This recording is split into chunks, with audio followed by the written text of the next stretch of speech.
புதுதில்லியில் நடைபெற்ற நிகழ்ச்சியில் சங்கீத நாடக அகாடமி விருதுகளை குடியரசுத் தலைவர் திரௌபதி முர்மு வழங்கி கௌரவித்தார்.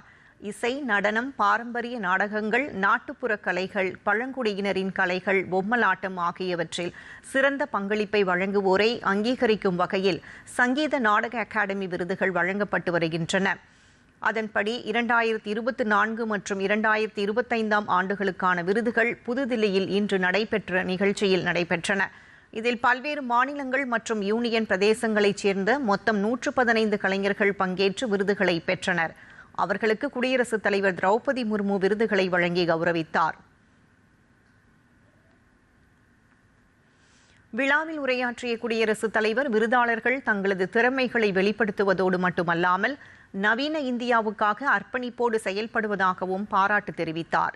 இசையில் பல ரகங்களும், நடனத்தில் பல விதங்களும், நாட்டுப்புற கலைகளில் பல வடிவங்களும் இருப்பதாக குறிப்பிட்ட அவர், இந்த கலைஞர்கள் தொன்மை வாய்ந்த நாட்டுப்புற கலாச்சாரத்தை நாடெங்கிலும் கொண்டு சென்று பாதுகாப்பதில் முக்கிய பங்காற்றுவதாகவும் பெருமிதம் தெரிவித்தார்.